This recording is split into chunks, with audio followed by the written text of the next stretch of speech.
ان سوالات کے نتیجے میں چند قطعی اور واضح نظریات پیدا ہوئے جو اپنی اصل کے لحاظ سے خالص سیاسی تھے، ٹھیک ہے، ٹوٹلی پولیٹیکل. مطلب کوئی مذہبی اس طرح کی بات تو نہیں ہو رہی تھی نا، مذہب کو لے کے تو کوئی بات نہیں ہوئی تھی نا.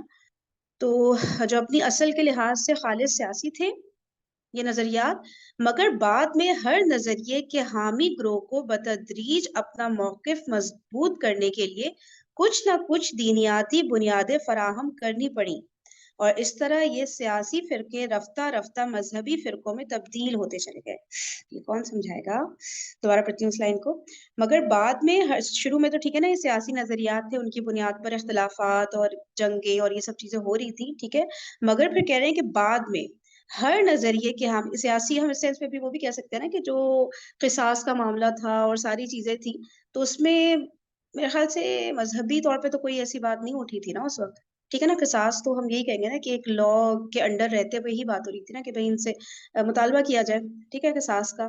پھر کہہ رہے ہیں کہ بعد میں ہر نظریے کے حامی گروہ کو بتدریج اپنا موقف مضبوط کرنے کے لیے کچھ نہ کچھ دینیاتی بنیادیں فراہم کرنی پڑی، اور اس طرح یہ سیاسی فرقے رفتہ رفتہ مذہبی فرقوں میں تبدیل ہوتے چلے گئے. یعنی کہ آہستہ آہستہ لوگوں نے اپنے پوائنٹ کو مضبوط کرنے کے لیے کچھ مذہبی باتیں بھی اس میں ایڈ آن کرنا شروع کی، یا اس کا سہارا لیا کچھ مذہبی، جیسے کچھ آیات اور حدیث کا جیسے لیتے ہیں نا سہارا لے کے اپنے پوائنٹ کو مضبوط کرنا. تو وہ اس طرح سے آہستہ آہستہ جو سیاسی نظریے تھے پھر وہ اس میں جو ہے مذہب کی بھی باتیں شامل ہونا شروع ہوئی، پھر وہ مذہبی فرقوں میں ایونچولی جو ہے تبدیل ہو گئی ان دی اینڈ نا. تو کہہ رہے سیاسی فرقے رفتہ رفتہ مذہبی فرقوں میں تبدیل ہوتے چلے گئے. پھر جو کشت و خون اختلافات کے آغاز میں ہوا اور اس کے بعد بنی امیہ و بنی عباس کے دور میں مسلسل ہوتا رہا، اس کی وجہ سے یہ اختلافات محض عقیدہ و خیال کے اختلاف نہ رہے، بلکہ ان میں وہ شدت اور حدت پیدا ہوتی چلی گئی جس نے مسلمانوں کی وحدت ملی کو سخت خطرے میں مبتلا کر دیا. اچھا تھوڑا سا کوئی انٹروڈکشن دے سکتا ہے بنو امیہ اور بنو عباس کا جو دور تھا نا، خلافت عباسیہ اس طرح کچھ کہتے ہیں، خلافت امیہ اس طرح کر کے نہیں کچھ آتا ہے جو بکس میں بھی آ رہا ہوتا ہے آگے. اس دور کو تھوڑا سا کوئی انٹروڈکشن بتا سکتا ہے کہ مطلب حضرت معاویہ سے کنٹینیو ہو رہا ہوگا مے بی، ہے نا، جو خلافت بنو امیہ کہتے ہیں اس کو، یا کیا ہوتا ہے نا بکس میں لکھا ہوتا ہے، کسی کو پتا ہے؟ تو پھر سے پڑھتی پیراگراف. پھر جو کشت و خون اختلافات کے آغاز میں ہوا اور اس کے بعد بنی امیہ و بنو عباس کے دور میں مسلسل ہوتا رہا، مطلب کہ ٹھیک ٹھاک لمبا عرصہ ہو گیا نا. اختلافات کا آغاز بتا رہے ہیں تو وہ تو حضرت عثمان کے دور سے ہونا شروع ہوا تھا، ٹھیک ہے. تو اس وقت ٹھیک ہے لوگوں کا کوئی خون وغیرہ نہیں بہا تھا، لیکن سب سے پہلا تو حضرت عثمان کا ہی تھا خون جو بہا تھا اس میں. پھر حضرت علی کے دور میں تو بہت سارے لوگوں کا. تو پھر کہہ رہے ہیں کہ یہ چیز کنٹینیو ہوتی رہی بنی امیہ اور بنی عباس کے دور تک، ٹھیک ہے، جو کہ بہت آگے جا کے یہ دور تو کئی کئی سالوں تک رہتے نا آگے. تو اس کی وجہ سے یہ اختلافات محض عقیدہ و خیال کے اختلافات نہ رہے، بلکہ ان میں وہ شدت اور حدت پیدا ہوتی چلی گئی جس نے مسلمانوں کی وحدت ملی کو سخت خطرے میں مبتلا کر دیا. ٹھیک ہے، شروع میں تو اسی طرح ہوتا ہے نا کہ بھائی میرا آپ سے اختلاف ہے اس بیسس پر، ٹھیک ہے، مطلب تھاٹس میں ایک اختلافات رہتا ہے نا، ٹھیک ہے. پھر اس کے بعد جو ہے وہ بہت زیادہ نا شدت پکڑنے لگ گیا، تو اس کی وجہ سے جو ہے مسلمانوں کا جو ایک امت بن کے مسلمان رہتی تھی پھر وہ چیز کنٹینیو نہیں رہ سکی نا. اختلافی بحثیں گھر گھر چل پڑی. اب یہ تو ہمارے بھی پھر وہ ہم بھی اس سے ریلیٹ کر سکتے ہیں کہ اختلافی بحثیں گھر گھر چل پڑی. ہر بحث میں سے نئے نئے سیاسی، دینیاتی اور فلسفیانہ مسائل نکلتے رہے. ہر نئے مسئلے کے اٹھنے پر فرقے اور فرقوں کے اندر مزید چھوٹے چھوٹے فرقے بننے لگے، اور ان فرقوں کے اندر باہمی تعصبات ہی نہیں پیدا ہوئے بلکہ جھگڑوں اور فسادات تک نوبت پہنچ گئی. ٹھیک ہے، باہمی تعصبات ہم وہی بولیں گے نا کہ جو ہوتا ہے نا کہ بھائی اپنے فرقے کو ڈیفینڈ کرنا، کہ بس ہمارے فرقے کی کسی نے بول دی ہے یہ بات تو بس اب وہ اسی کے اوپر قائم رہنا، مطلب ذہن کھول کے یہ نہیں سمجھنے کی کوشش کرنا کہ یہ بات غلط بھی ہو سکتی ہے. بے شک ہمارے فرقے کے کسی بندے نے بولا ہے یا کسی عالم نے بولا ہے تو بس انہوں نے بول دیا تو بس دیٹ از اٹ، ان سے زیادہ کون علم رکھتا ہے. ٹھیک ہے، تو آنکھیں بند کر لینا والی بات جو ہم کر رہے ہوتے ہیں تو اس کو کہہ رہے ہیں کہ اور ان فرقوں کے اندر باہمی تعصبات ہی نہیں پیدا ہوئے بلکہ جھگڑوں اور فسادات تک نوبت پہنچ گئی. ٹھیک ہے، اب تو لگ رہا ہے جیسے کہ یہ چیزیں ساری ریورس میں ادھر ہی جا رہی ہیں جو جاہلیت کا دور تھا اور قبیلے والے ایک دوسرے کو نا جھگڑے فسادات جو اس وقت ہونے لگ جاتے تھے ایک دوسرے کو وہ کرنے میں، مطلب کہ بھی ہم اپنے قبیلے کو سپورٹ کریں گے وہ والی جو بات ہے، تو اب اسی طرح سے ہم اپنے فرقے کو سپورٹ کریں گے، جھگڑا کرنا ہو جھگڑا کریں گے، فساد کرنا ہو فساد کریں گے. ٹھیک ہے، لیکن سپورٹ ہم اپنے فرقے کو کریں گے. کوفہ عراق کا صدر مقام کوفہ عراق کا صدر مقام اس طوفان کا سب سے بڑا مرکز تھا. ٹھیک ہے، حضرت علی نے کوفہ میں وہ بنا لی تھی نا سینٹرل جو گورننس تھی ان کی، تو وہاں پہ کہہ رہے ہیں کہ وہ جو تھا نا اس طوفان کا سب سے بڑا مرکز تھا. جو فرقہ واریت کا طوفان جو سٹارٹ ہو گیا تھا تو وہ سب سے بڑا مرکز تھا، کیونکہ عراق ہی کے علاقے میں جمل، صفین اور نہروان کے مارکے ہوئے. یہی حضرت حسین رضی اللہ تعالیٰ عنہ کی شہادت کا دل دہلا دینے والا واقعہ پیش آیا. یہی تمام بڑے بڑے فرقوں کی پیدائش ہوئی. ٹھیک ہے، عراق کی بات ہو رہی ہے. یہی تمام بڑے بڑے فرقوں کی پیدائش ہوئی اور اسی جگہ بنی امیہ اور پھر بنی عباس نے اپنی مخالف طاقتوں کو دبانے کے لیے سب سے زیادہ تشدد استعمال کیا. تفرقہ و اختلاف کے اس دور میں جو کثیر التعداد فرقے پیدا ہوئے ان سب کی جڑ دراصل 4 فرقے تھے. ٹھیک ہے، جو بہت سارے فرقے پیدا ہوئے تو اس کی جو بتا رہے ہیں مین جو تھے نا 4 فرقے وہ یہ تھے. اس کے بعد اس میں سے چھوٹے چھوٹے نکلے نا. شیعہ پہلا فرقہ، دوسرا خوارج، تیسرا مرحبہ پتہ نہیں کیسے پڑھیں گے مرحبہ، چوتھا معتزلہ. یہ 4 مین فرقے تھے جو ادھر کوفہ میں ادھر سوری عراق میں سے یعنی پیدائش ہوئی تھی ان کی ایک طرح سے. ہم یہاں اختصار کے ساتھ ان میں سے ہر ایک کے نظریات کا خلاصہ بیان کریں گے. نمبر 1 شیعہ. حامیان علی رضی اللہ تعالیٰ عنہ کا گروہ ابتدا میں شیعان علی کہا جاتا تھا. ٹھیک ہے نا، جو حضرت علی کے حمایت میں لوگ تھے تو ان کا جو گروہ تھا وہ شیعان علی شروع میں کہا جاتا تھا. بعد میں اصطلاحاً انہیں صرف شیعہ کہا جانے لگا. ٹھیک ہے، تو شارٹ فارم ہم کہیں گے شیعان علی کی شیعہ ہے. اگرچہ نبی صلی اللہ علیہ وآلہ وسلم کے بعد بنی ہاشم کے کچھ لوگ اور دوسرے لوگوں میں سے بھی چند اصحاب ایسے تھے جو حضرت علی رضی اللہ تعالیٰ عنہ کو خلافت کے لیے اہل تر سمجھتے تھے. کون کون؟ ایک تو یہ بتا رہے ہیں بنی ہاشم کے کچھ لوگ، مطلب نبی پاک صلی اللہ علیہ وسلم کے بعد کی بات کر رہے ہیں کہ بنی ہاشم کے کچھ لوگ اور دوسرے یعنی کہ فوراً بعد کی بات ہو رہی ہوگی نا، حضرت ابو بکر جب وہ مطلب خلیفہ بنے تھے میرے خیال سے اس وقت کی بات ہو رہی ہے کہ اگرچہ نبی صلی اللہ علیہ وآلہ وسلم کے بعد بنی ہاشم کے کچھ لوگ اور دوسرے لوگوں میں سے بھی چند اصحاب ایسے تھے جو حضرت علی کو خلافت کے لیے اہل تر سمجھتے تھے. یعنی حضرت علی کو خلیفہ بننا چاہیے، حضرت ابو بکر کو نہیں بننا چاہیے، ایسے لگ رہا ہے نا. آگے پڑھتی ہوں. اور بعض کا خیال ایک منٹ رکیے گا.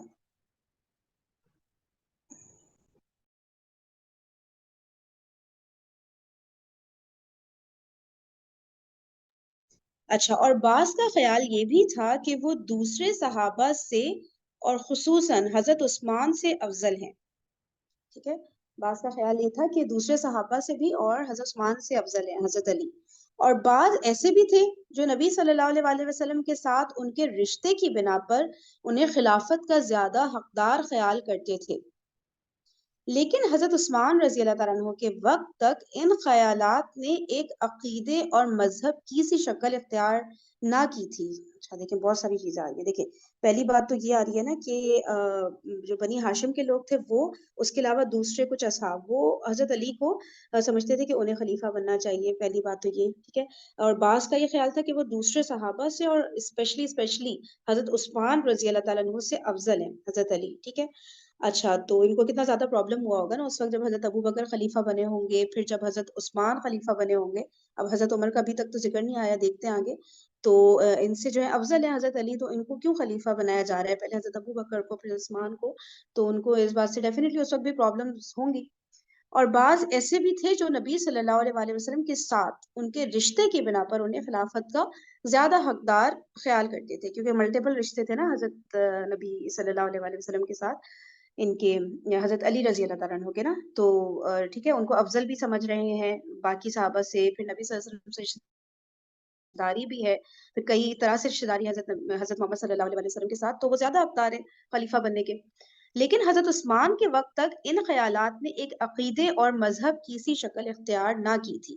ٹھیک ہے، تو حضرت عثمان کے وقت تک مطلب کوئی اس طرح کی بات نہیں ہوئی تھی کہ جس طرح آگے جا کے مذہبی شکل اختیار کر لی تھی نا ان باتوں نے، تو اس وقت نہیں تھی. بس اس وقت ان کو اختلاف تھا کہ نہیں بننا چاہیے تھا حضرت عثمان کو خلیفہ. ٹھیک ہے، تو عقیدہ مذہب کسی شکل اختیار نہ کی تھی. اس طرز خیال کے لوگ خلفائے وقت کے مخالف بھی نہ تھے، بلکہ پہلے تینوں خلفاء کی خلافت تسلیم کرتے تھے.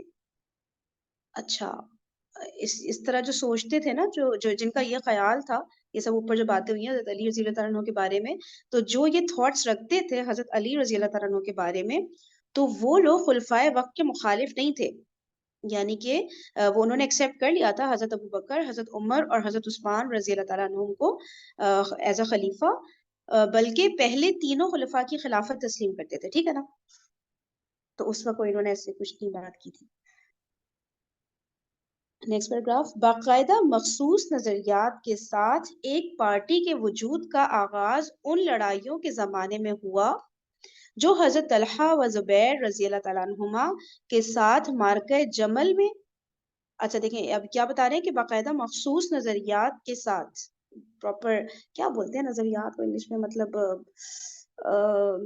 جیسے نہیں ایک ویژن ہوتا ہے، ایک مشن ہوتا ہے آپ کا ایک پورا تیار کرتا، پھر آپ سٹارٹ کرتے ہو اس مہم کو نا، تو اس کے ساتھ انہوں نے جو ایک پارٹی بنانا شروع کی تھی نا، کہ انہوں نے شیعان علی رضی اللہ تعالیٰ عنہ نے. ٹھیک ہے، تو انہوں نے جو پارٹی بنانا شروع کی تھی اس کا آغاز کب ہوا تھا؟ ان لڑائیوں کے زمانے میں اس پارٹی بنانے کا آغاز ہوا تھا. کن لڑائیوں میں؟ جو حضرت طلحہ اور حضرت زبیر رضی اللہ تعالیٰ عنہما کے ساتھ مارکہ جمل میں ہوئی تھی، پہلی لڑائی یہ تھی نا. دوسرا حضرت معاویہ رضی اللہ تعالیٰ عنہ کے ساتھ صفین میں، اور خوارج کے ساتھ نہروان میں حضرت علی رضی اللہ تعالیٰ عنہ کو پیش آئیں. کیا پیش آئیں؟ مطلب کہ باقاعدہ مخصوص نظریات کے ساتھ ایک پارٹی کے وجود کا آغاز ان لڑائیوں کے زمانے میں ہوا. اچھا، جو حضرت علی کے ساتھ یہ سب لڑائیاں ان لوگوں کی پیش آئی تھی. ٹھیک ہے، تو اس وقت پارٹی کا باقاعدہ ایک وجود بنا. پھر حضرت حسین رضی اللہ تعالیٰ عنہ کی شہادت نے ان لوگوں کی صفوں کو مجتمع کیا، مطلب اکٹھا کیا ہے نا. ٹھیک ہے، حضرت حسین کی جب شہادت ہوئی تو اس وقت ان لوگوں کی صفوں کو مجتمع کیا. ان کے مجتمع صحیح کہہ رہی ہوں میں؟ ایسے نا اکٹھا ہی ہوگا نا، جیسے جمع جیسے جی ہوگا. فرین، اکٹھا اور آرگنائز کہہ لیں. صحیح اوکے ٹھیک ہے. پھر حضرت حسین رضی اللہ عنہ کی شہادت نے ان لوگوں کی صفوں کو مجتمع کیا، ان کے جذبات میں شدت پیدا کی. حضرت حسین رضی اللہ عنہ کی شہادت کا بتا رہے ہیں کہ اس کے بعد ٹھیک ہے صفوں کو مجتمع کیا، ان کے جذبات میں شدت پیدا کی اور ان کے نظریات کو ایک واضح شکل دے دی. علاوہ بری بنو امیہ کے خلاف ان کے طرز حکومت کی وجہ سے عام مسلمانوں میں جو نفرت پھیلی اور اموی لگ رہا ہے، امیہ سے کچھ نا، اموی شاید آئی گیس اموی ہوگا یہ، اور اموی و عباسی دور میں اور اولاد علی اور ان کے حامیوں پر ظلم و ستم کی وجہ سے مسلمانوں کے دلوں میں ہمدردی کے جو جذبات پیدا ہوئے، انہوں نے شیعی دعوت کو غیر معمولی طاقت بخش دی. دیکھیں یہ جو بات ہو رہی ہے نا، ذرا سا 5th لاسٹ لائن پر آئیں.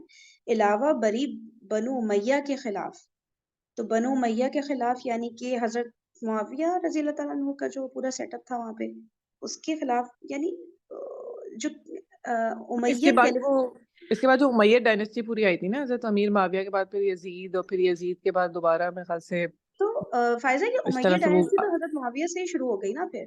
ہاں جب وہ حضرت علی رضی اللہ عنہ کے انتقال کے بعد پھر حضرت حسین رضی اللہ عنہ کی آئی تھی، اور پھر امیر معاویہ کے بعد پھر وہ یزید سے امیت شروع ہو گئی تھی نا، کیونکہ پھر وہاں سے ملوکیت شروع ہو گئی تھی. پھر خلافت اس طرح سے نہیں رہتی جیسے ابھی تو سلیکشن ہو رہی ہے نا، لوگ سلیکٹ کر رہے ہیں. دیکھیں حضرت علی تو خلیفہ بنے، اس کے بعد حضرت حسن بنے 6 مہینے کے لیے، پھر حضرت امیر معاویہ بنے. اب ملوکیت تو شروع ہو گئی نا حضرت امیر معاویہ رضی اللہ تعالیٰ عنہ. امیر معاویہ نے جب وہ پھر یزید کو ہینڈ اوور کی نا، یعنی اپنے بیٹے کو جب دی نا، تو پھر وہ ملوکیت شروع ہو گئی، بادشاہت سمجھ لو جس طرح سے کہتے ہیں. مجھے تو لگ رہا ہے امیر معاویہ سے رضی اللہ عنہ سے ہی سٹارٹ ہوئی ہے ملوکیت، حضرت حسن تک ختم ہو گئی تھی نا خلافت. تو باقی اگر کچھ لوگ تو مطلب خلافت تو نہیں تھی نا، مطلب جو خلافت راشدہ تھی نا وہ حضرت حسن پہ ختم ہو گئی تھی. اس کے بعد اس کو ہم کہتے خلافت بنو امیہ ہے. اور وہ سسٹر کی بات ٹھیک ہے کہ ملوکیت بیسیکلی اس کانسیپٹ سے سٹارٹ ہوئی کہ میرا بیٹا آگے بنے گا. اچھا اچھا اچھا اچھا اچھا اچھا اوکے اوکے اب سمجھ آیا. یعنی اس سے پہلے میرا بیٹا والا کانسیپٹ نہیں تھا. یعنی حسن کو بھی جب سلیکٹ کیا گیا تھا تو لوگوں کی سلیکشن بھی کیا گیا تھا. حضرت علی کے بیٹے کے حساب سے ان کو حضرت علی نے اپوائنٹ نہیں کیا تھا, لوگوں نے سلیکٹ کیا تھا. ہاں لوگوں نے جبکہ یزید کو امیر معاویہ نے اپوائنٹ کیا تھا.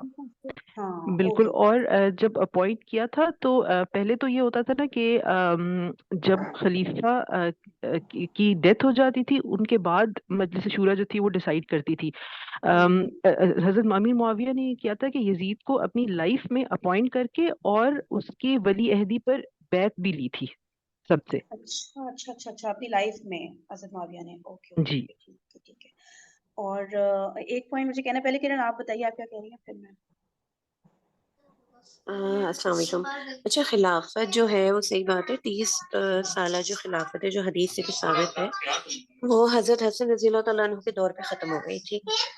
حضرت معاویہ رضی اللہ تعالیٰ عنہ کو اس وجہ سے بھی نہیں خلافت پہ کاؤنٹ کیا جاتا کیونکہ انہوں نے خود اناؤنس کیا تھا. لائک یاد ہوگا کہ انہوں نے اپنی سیپریٹ ریاست کا اناؤنسمنٹ کیا تھا, جبکہ خلیفہ کی ایک جو بیسک وہ ہے پوری امت مسلمہ کا ایک خلیفہ ہوتا ہے, پھر وہ آگے ڈیوٹیز وغیرہ سب اسائن کر. تو حضرت امیر معاویہ نے اپنی حکومت کا سیپریٹلی اناؤنسمنٹ کر کے وہ حاکم بنے تھے وہاں کے مصر کے, اور جو مجھے ان بھی کا ایسے علاقہ. یاد آ رہا ہے کرن کچھ بات ہو رہی تھی کہ میں پہلا بادشاہ ہوں, اور کسی نے نا حضرت پتہ نہیں کون سا حضرت طلحہ حضرت زبیر کون تھے کہ انہوں نے نا ان کو مخاطب کیا تھا, مطلب اے بادشاہ کر کے نا. یہ بھی ہم نے کہیں باقاعدہ پڑھا ہے اے ملک کر کے نا. یہ چیز تھی. اب وہی بات ہے اوتھینٹک ہے کہ نہیں, یہ ریفرنس تھا کہ نہیں مجھے نہیں یاد آ رہا, لیکن یہ چیز کہیں ہاں پڑھی تو ہے. اچھا ایک اور چیز ہمیں یہ بھی ثابت ہوتی ہے نا کہ حضرت امیر معاویہ نے حضرت علی رضی اللہ تعالیٰ عنہ کے دور میں اپنے نام کے ساتھ امیر صرف لگایا تھا. امیر المومنین وہی تھے حضرت علی, یعنی کہ امت کے جو خلیفہ تھے وہ بیسیکلی حضرت علی ہی تھے.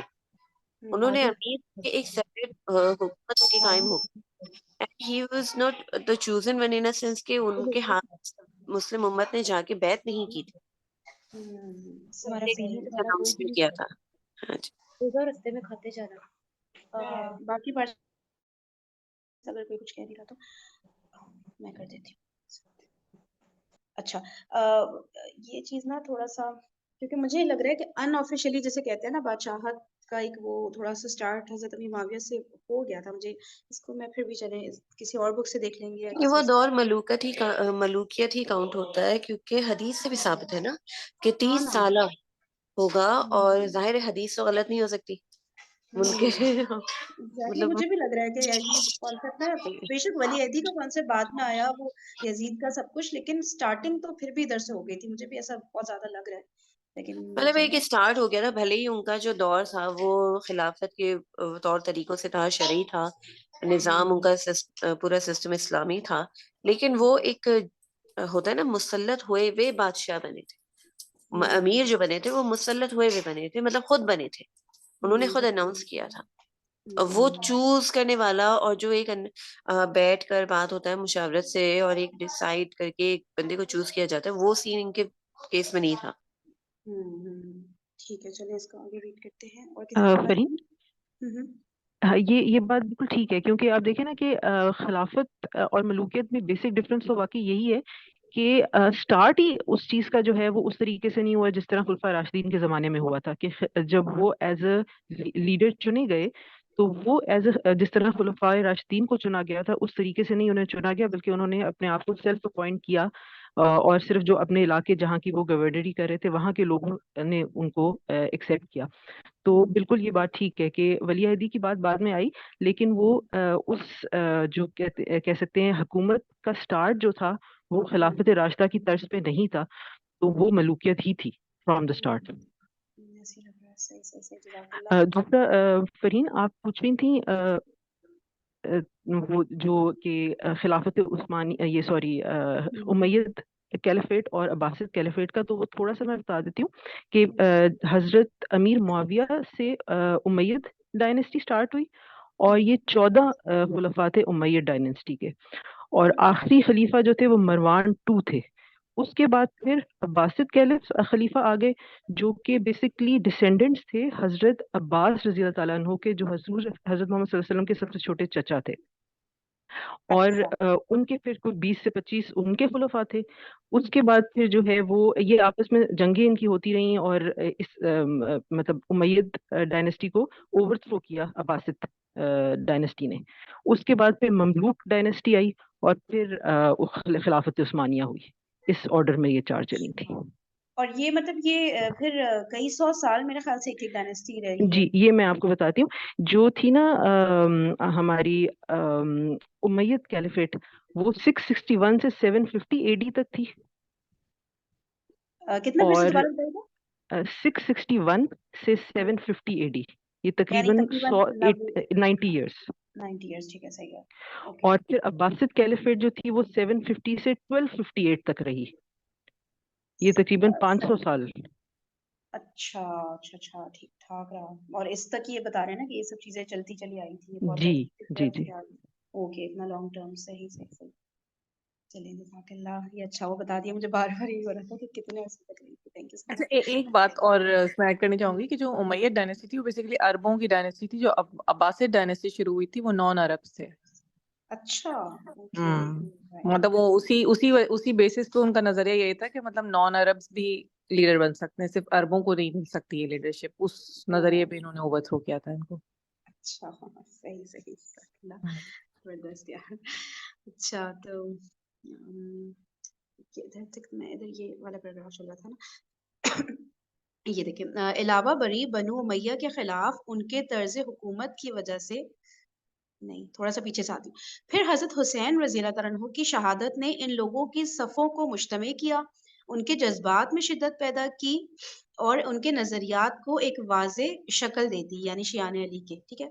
علاوہ بری بنو امیہ کے خلاف ان کے طرز حکومت کی وجہ سے عام مسلمانوں میں جو نفرت پھیلی، اور اموی و عباسی دور میں اولاد علی اور ان کے حامیوں پر ظلم و ستم کی وجہ سے مسلمانوں کے دلوں میں ہمدردی کے جو جذبات پیدا ہوئے، انہوں نے شیعی دعوت کو غیر معمولی طاقت بخش دی۔ یعنی اموی اور عباسی دور میں اولاد علی اور ان کے حامیوں پر ظلم و ستم ہوا۔ فرین، یہ اگر ہم جب ہسٹری پڑھتے ہیں نا تو واقعہ کربلا تو جو ظلم ہوا وہ ہوا، لیکن جو اس کے بعد لوگ بچ گئے تھے نا حضرت امام حسین کی فیملی کے، ان کے ساتھ کیا کیا ہوا، یہ رونگٹے کھڑے کرنے والی کہانی ہے۔ اور وہ ہم تھوڑا سا آؤٹ آف بائس نہیں پڑھتے یا ہمیں نہیں بتایا جاتا، لیکن بہت زیادہ ظلم ہوئے تھے۔ اچھا اچھا اچھا، تو اچھا اس کی وجہ سے پھر حضرت علی کے ساتھ ان کی مطلب ایک طرح سے ہمدردی اور بڑھ گئی، تو شیعان علی گروپ جو ہے وہ اور زیادہ نا مطلب مستحکم ہو گیا نا، اپنی جگہ پہ اسٹرانگ ہو گیا۔ اچھا اس چیز میں اختلاف ہے علماء کرام کا کہ ان کی فیملیز کے ساتھ جو ہے بے حرمتی کا جو اناؤنسمنٹ وغیرہ کرتے ہیں اور ان کے اوپر ظلم و ستم کیے گئے، اس پہ اختلاف ہے۔ تو اس لیے ہم 100% نہیں کہہ سکتے کہ کیا معاملہ رہا۔ تو آئی تھنک مطلب یہ پوائنٹ پڑھ کے نا پھر جو ہم تاریخ کی کتاب کنٹینیو کر رہے ہیں اس میں اس چیز کو لے کے چلیں گے۔ چلیں سر، ٹھیک ہے ٹھیک ہے، آل رائٹ، صحیح۔ تو اس طرح سے یہ پارٹی اور مطلب مضبوط ہوگی شیعان علی کی۔ کوفہ ان لوگوں کا سب سے مضبوط قلعہ تھا، ٹھیک ہے، شیعوں کا سب سے مضبوط قلعہ کوفہ تھا۔ ان کے مخصوصی نظریات یہ تھے، یعنی شیعوں کے، نمبر 1 امامت، جو خلافت کے بجائے ان کی مخصوص اصطلاح ہے، مصالح عامہ میں سے نہیں ہے۔ یہ کیا لکھا ہے فرسٹ پوائنٹ کا لاسٹ 2 ورڈز 3 ورڈز دیکھیے گا، مصالح عامہ سے نہیں ہے کہ، اچھا آگے پڑھتی ہوں شاید سمجھ آئے، ٹھیک ہے۔ امامت جو خلافت کے بجائے ان کی مخصوص اصطلاح ہے، مصالح عامہ میں سے نہیں ہے کہ امت پر اس کا انتخاب چھوڑ دیا جائے اور امت کے بنانے سے کوئی شخص امام بن جائے، بلکہ وہ دین کا ایک رکن ہے اور اسلام کا بنیادی پتھر ہے، اور نبی کے فرائض میں سے یہ ہے کہ امام کا انتخاب امت پر چھوڑنے کے بجائے خود بحکم سری اس کو مقرر کرے۔ نیچے کیا لکھا ہے حاشیہ میں، ریفرنسز بس بتائے ہوئے ہیں، ٹھیک ہے، کہاں سے لیا گیا ہے، یہ پیراگراف کو دوبارہ پڑھنا پڑے گا نا. ٹھیک ہے. پہلی بات تو یہ کہ امامت جو کہ خلافت کے بجائے ان کی مخصوص اصطلاح ہے. ٹھیک ہے. مصالح عامہ میں سے نہیں ہے کہ امت پر اس کا انتخاب چھوڑ دیا جائے. ٹھیک ہے. یہ لوگ اس بات کو نہیں مانتے نا کہ امت کے لوگ جو ہیں وہ امام سلیکٹ کریں گے. ٹھیک ہے. اور امت کے بنانے سے کوئی شخص امام بن جائے، نہیں مانتے تو اس بات کو، بلکہ وہ دین کا ایک رکن ہے. یعنی امامت دین کا ایک رکن اور اسلام کا بنیادی پتھر ہے.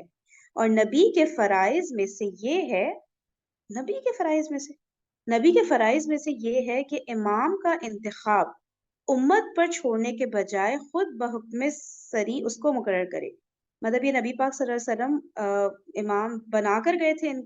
ان کا پھر یہ عقیدہ ہوا نا، فرائض میں سے کہہ رہے ہیں تو ظاہر ہے یہ تو مانتے ہیں نا، فرائض تو سارے پورے کر کے گئے نا نبی پاک صلی اللہ علیہ وسلم. تو ہاں، اس وہ لیے یہ لوگ نبی صلی اللہ علیہ وسلم کی جو حدیثوں میں جن میں انہوں نے حضرت علی کو مطلب تعریف کی ہے، یا بیسس پہ ہی ان کو بیسیکلی کہتے ہیں کہ ان کو خلیفہ ہونا چاہیے تھا. صحیح صحیح صحیح. اور اس بات کو بھول جاتے ہیں کہ حضرت ابو بکر کو آگے کرتے رہتے تھے اپنے لاسٹ ڈیز میں ہر جگہ پر نا. یہ نبی صلی اللہ علیہ وسلم نے تو تمام ہی صحابہ کرام کی تعریفیں اپنے حساب سے اس طریقے سے کی ہیں. اگر آپ حدیث پڑھیں گے تو حضرت ابوبکر کی شان میں بھی بہت ساری احادیث مل جائیں گی، حضرت عمر کے بھی شان میں، حضرت عثمان کے، حضرت علی کے. تو وہ انہوں نے کچھ احادیث کو بیس بنا کے یہ پوائنٹ رکھا تھا کہ ان کو ہونا چاہیے تھا، کیونکہ یہ کچھ احادیث بہت زیادہ کلوز ہیں اس کانسیپٹ سے کہ وہ حضرت علی کو پوائنٹ کرنا چاہ رہے تھے. جس میں ہم لوگ اگر ویسے دیکھیں تو جو مین پوائنٹس ہیں وہ یہ کہ بھائی یہ خاندان کے تھے، پہلی بات تو یہ سب سے بالکل اسٹرانگ. دوسرا کوئی بیٹا نہیں تھا تو 2 بیٹے ہو گئے. حضرت حسن حسین کو بیٹوں کی طرح مانتے تھے، بالکل تو بالکل. ان کے باپ ہیں ان 2 بیٹوں. اس طرح یہ لوگ لاتے ہوں گے نا اسٹرانگ پوائنٹ. واقعی ہاں، بندہ بریو اور وہ اسٹرانگ فیملی تھا. میں سے بھی تھے، مطلب بنو ہاشم میں سے ہی تھے، اور پھر وہ ہاں. داماد بھی تھے. تو وہ اور پھر وہ حدیث جو بڑی مشہور ہے کہ میں علی میں سے ہوں، علی مجھ سے، اس طرح سے ہے نا ایک حدیث، وہ اس کو بھی کافی وہ کرتے ہیں یہ اوکے لوگ. اوکے اسی صحیح. کانسیپٹ سے یہ لوگ بولتے ہیں کہ جو ہے وہ ڈیزرونگ تھے زیادہ. اور اس وقت جب حضرت ابوبکر رضی اللہ عنہ کو امام بنائے تھے، انہوں نے کہا تھا کہ میری جگہ پہ وہ نماز پڑھائیں گے. یہ بھی بہت کلیئر سا، ورنہ حضرت علی کو بھی کہہ سکتے تھے کہ بھائی وہ نماز پڑھائیں گے میری جگہ، جب نہیں پڑھا پا رہے تھے بالکل لاسٹ ڈیز میں، مسجد بھی جانا مشکل ہو گیا تھا نبی پاک صلی اللہ علیہ وسلم کے لیے. تو انہوں نے ان کو ہی کہا تھا، جبکہ حضرت عائشہ منع بھی کر رہی تھی. اب ریزن تو الگ الگ جگہ پہ الگ لکھے ہوئے آتے ہیں کہ حضرت عائشہ کیوں منع کر رہی تھی اس بات کو کہ حضرت ابوبکر رضی اللہ عنہ کو امامت کے لیے نہیں بھیجیں. ٹھیک ہے. تو لیکن پھر بھی حضرت محمد صلی اللہ علیہ وسلم بالکل فرم تھے اس بات پہ کہ نہیں، وہ ہی کریں گے اور کوئی بھی نہیں نا. تو انہوں نے امامت کی تھی. تو کافی سارے سائنس مل جاتے ہیں. تو اچھا پھر ٹھیک ہے. تو یہ نبی کے فرائض میں سے ہے. تو مطلب کہ ایک طرح سے وہ یہ کہتے ہیں کہ نبی صلی اللہ علیہ وسلم تو یہی چاہتے تھے کہ حضرت علی ہی بنے اگلا خلیفہ، لیکن لوگوں نے پھر یہ سب میس کر دیا اور حضرت ابوبکر کو بنا دیا. وہ اس بات کو اسی طرح پیش کرتے ہوں گے. نمبر 2، امام کو معصوم ہونا چاہیے، یعنی وہ تمام چھوٹے بڑے گناہوں سے پاک اور محفوظ ہو. اس سے غلطی کا صدور جائز نہ ہو، یا اللہ، اس سے غلطی کا صدور جائز نہ ہو، اور ہر قول و فعل جو اس سے صادر ہو برحق ہو. یہ کیا، یہ تو نبی کے مقام پہ ہی پہنچا دیا. پھر غلطی تو ہوتی ہے، صحابہ سے بھی غلطی ہوئی تھی، یہ تو انہوں نے بالکل ہی وہ کر دیا. گناہ بھی میرے خیال سے ہم لوگ یہ تو نہیں کہہ سکتے کہ صحابیوں نے کبھی کوئی گناہ نہیں کیا. یہ تو پھر ہم لوگ نبی کے ساتھ ہی اس بات کو اٹیچ کرتے ہیں نا کہ وہ گناہ نہیں کر سکتے تھے. باقی تو اس طرح سے آپ نبی کے اسٹیٹس پہ تو نہیں لے کے جا سکتے امام کو یا کسی بھی صحابی کو.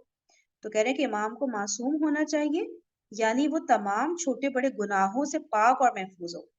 اس سے غلطی کا صدور جائز نہ ہو. اچھا، غلطی گناہ پہلے آیا پھر بعد میں غلطی کا ورڈ ہے کہ اس سے غلطی کا صدور جائز نہ ہو، اور ہر قول و فعل جو اس سے صادر ہو برحق ہو. یعنی 12 امام ہیں نا ان کے ٹوٹل، تو کسی نے کبھی کوئی گناہ بھی نہیں کیا، کسی سے کوئی غلطی بھی نہیں ہوئی. پھر یہ تو یہی مانتے ہوں گے، ہے نا. صحیح ہے. چلیں آگے چلتے ہیں. نمبر 3، حضرت علی رضی اللہ تعالیٰ عنہ وہ شخص ہیں جن کو رسول اللہ صلی اللہ علیہ وسلم نے اپنے بعد امام نامزد کیا تھا. وہ بر بنائے نص امام تھے. نمبر 3، الشہر ستانی ابن خلدون. اچھا، کہہ رہے ہیں حضرت علی وہ شخص ہیں جن کو رسول اللہ صلی اللہ علیہ وسلم نے اپنے بعد امام نامزد کیا تھا، اور وہ بر بنائے نص امام تھے. پتہ نہیں کیا سب سے پہلے امام کو شاید کہتے ہوں گے بر بنائے، مشکل سا ورڈ ہے. نمبر 4، ہر امام کے بعد نیا امام لازماً اپنے سے پہلے امام کی نص پر مقرر ہوگا. کیا ہے یہ نون سواد سمجھ نہیں آ رہا، دیکھو گوگل پہ ایک سیکنڈ.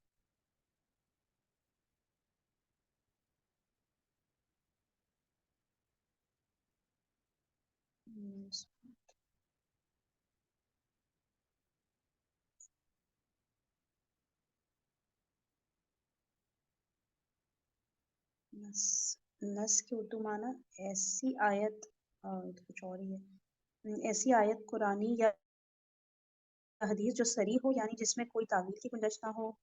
نس ایک عربی لفظ ہے جس کے معنی اجازت یا واضح ثبوت کے ہیں. چلے اس کو آپ لوگ دیکھ لیے گا، بتا دیے گا اس کا میننگ کیا ہے.